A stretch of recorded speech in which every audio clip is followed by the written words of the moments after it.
What the hell, Felicity? Why would you just go and dump water on me like that? Are you actually insane? Huh? Of course not. I simply didn't see you standing beneath my window.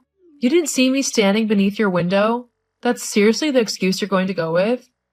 It's not even a good excuse. What were you even doing throwing water out of a window to begin with? Well, I was watering the flowers beneath it. I want everything to look perfect for my wedding today. And I thought that the flowers were looking a little dry. They were sagging over quite a bit, so I thought a little bit of fresh water would perk them right up. It's not my fault that you were lurking beneath my window when I threw it. Oh well, looks like you'll have to go home now and miss the wedding. What a shame. Oh, so that's what all this was about? You just don't want me to be at your wedding. Are you really that petty and self-centered that you'd actually throw a bucket of water over me just to get me to leave? Oh, honey, if I were being petty, you'd know about it. This was me plainly showing you that I don't want you at my wedding. I did try to tell you. I didn't even send you an invitation, so you'd think that you would have gotten the message. But no. You showed up anyway. And in such an ugly dress, too. If anything, I've done you a favor. You look 10 times better wet, which isn't saying much to be honest, but you can only do so much with what you're born with. God, I honestly don't know what Jacob sees in you. I can't believe that you're going to be my sister-in-law. Who said anything about being sisters-in-law? There's no way in a million years that I'd ever see you as my sister, whether it's through marriage or not. Finally, something that we can both agree on. After all, no sister of mine would purposefully dump a bucket of cold water on me just because she didn't want me at her wedding. Yeah, well, you should have listened to me when I told you not to come. It's not just up to you whether I get to come or not. It's up to my brother too. Well, he doesn't want you here either. Now I know you're just lying. No, I'm actually not. Jacob told me himself that he doesn't want you here. He sees you as nothing more than an annoying little pest who he never wanted in his family to begin with. You were just an accident that came along and messed everything up, and Jacob really doesn't like you for doing that. In fact, he told me that he'll never forgive you for being born.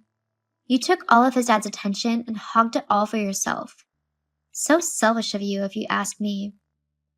He does not think that, does he? Yes, he actually does.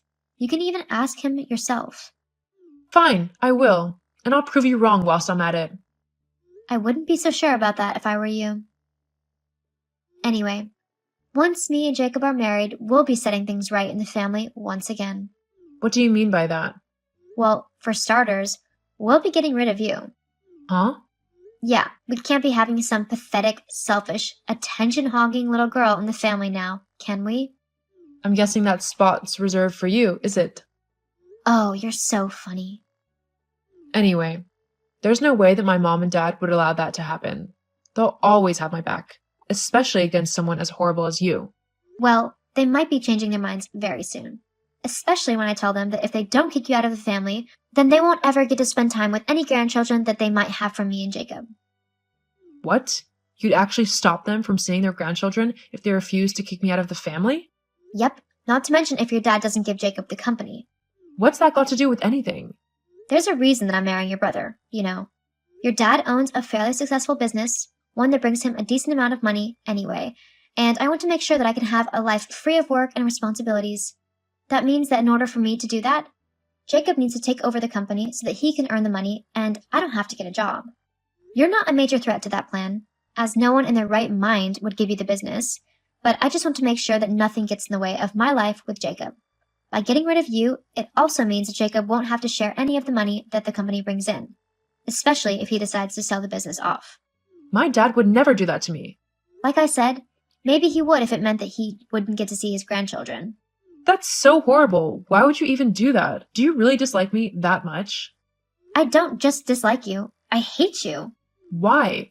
What have I ever done to you to cause you to hate me so much? As far as I know, I haven't even interacted with you that much. The only times I've ever seen you have been when Jacob has brought you over to the house. Yeah, and during those times, you'd always hog his attention. He doesn't even like you, so why didn't you ever take the message and just leave us alone when we visited? Better yet, why weren't you just not there when we were there? You could have left and just not come back until we were gone. No one wanted you there anyway. Oh, I see. You were just jealous of me. What? Why would I be jealous of you? Maybe because I have a nice, loving family who want me to succeed and do well in life. Not to mention, they always support me no matter what. You're just jealous that they love me. I always knew that you'd be one of those girls who simply can't stand having any other woman around them simply because they get jealous. You just want all the attention on you, 24/7. That's probably why you want Jacob to take over the company as well, isn't it? You want to be able to brag to your friends that you're rich and that your husband owns a business. Well, in case you hadn't noticed, I also work in the company, and I'm in a higher position than Jacob, so he won't be getting the whole company. My dad has already said that he would split everything between us 50-50. That's what you think.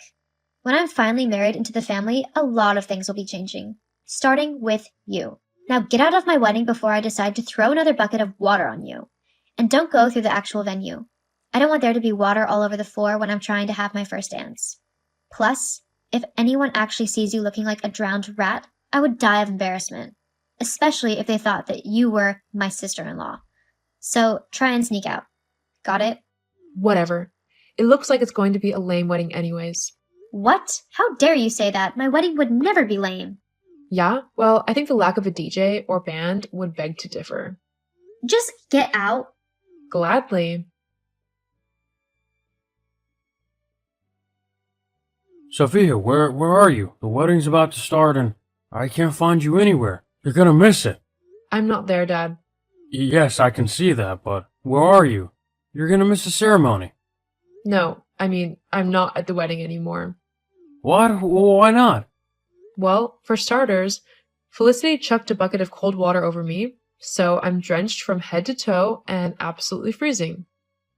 And secondly, apparently neither Felicity nor Jacob even want me at their wedding. Hang on, what? She chucked a bucket of water on you? Was it an accident? No, she did it on purpose. She also said that Jacob has never loved me or wanted me to be a part of the family. Apparently, he thinks that I was an accident who ruined his life because I took all of your attention or something like that. Well, that's just ridiculous. You might not have been planned, but your mother and I love you so much and we wouldn't have had it any other way. Thanks, Dad. But there was something else that Felicity said which has got me worried. What is it? Well, she said that she wouldn't let you or Mom see any children that they might have unless you kicked me out of the family and give the company to Jacob.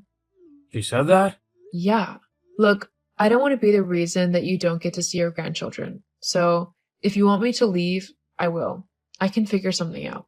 Sophia, don't be ridiculous. There's no way that I would ever kick you out of the family. Even if this woman stops me from seeing my grandchildren, it doesn't change anything. You're my daughter and you're much more important to me than she will ever be, okay? Really, Dad? Yes. Now, you just leave your brother and his wife to me. I'll sort them out. What do you mean? Well, I plan on making a little speech at the wedding where I would then give control of the company to you and your brother 50-50 each. You know that I'm getting on in age and I want to experience the world a bit before I'm too old for that. I was going to retire and leave the business to you and Jacob, but with recent events coming to light, I might have to think about a few things first. But you don't need to worry about that. You just make sure you get home, okay? And that you dry off and relax. I'll sort everything else out. Thank you, Dad. I love you. I love you too, sweetie. What have you done, you witch? How have you turned your dad against us like that? I can't believe what's just happened. Huh? Felicity? Why are you messaging me? Aren't you supposed to be celebrating? Don't act dumb with me. I can't believe what you made your dad do. I've not made him do anything. Why? What happened? Well, we were all enjoying the reception when it came time for the toast. I thought that your dad would give a nice little toast, congratulating me and Jacob, and then handing over the company to Jacob as a wedding present. Instead, your dad turned around and said that he would never see me as his daughter-in-law due to how horrible I am, and that he was removing Jacob from the company altogether, meaning that he wouldn't get a single dollar from it unless you, as vice president, said that it was okay. Whoa, he said all that? And in front of everyone? Yes, it was so humiliating. I'd already bragged to all of my friends about how rich I would be, and now I'm not going to have a single dollar. This is all your fault. Actually, no, it isn't. All I did was tell my dad what you said and did to me. He came up with this idea by himself. My dad has always prided himself on his virtues. including his kindness and his loyalty to his family. If someone tries to mess with the people that he loves, then he will make sure that they know not to do that again. Clearly, he thought this would be the best way to teach you and Jacob the consequences of your actions. I can't believe it. You have to talk to your dad and make him give Jacob the company. If not all of it, then at least the half that he already had. It's not fair if you keep it all to yourself. Look, I love my brother, but apparently he doesn't feel the same. I would like to help him, but my dad has just told me that if I try to give Jacob his half of the company back without him changing his selfish ways, then I will also be cut off and everything will go to charity. What? Yep. Looks like you and Jacob need to start working on being nicer to people, especially if you want this company. It's the only way my dad will let you have half of it after all. Ugh, this is so unfair. I hate you for this. You might want to start thinking about how you talk to me. I mean, I doubt my dad will want to help you if you keep telling me you hate me. Ugh! I think you'll be without this company for quite a while. Best start looking for a job if I were you. Just like my dad said, he put the company in my name, making me his sole heir to the business. He made sure to let Jacob know that he could regain his half of the company by being nicer and kinder to me. However, he's still working on that. As for Felicity, she did end up having to get a job so that she and Jacob could afford their home. She also has to be kinder to me if she and Jacob are to get their share of the company, which means that I can't see that happening for a very long time. Oh well, some people need to learn how to be decent human beings the hard way.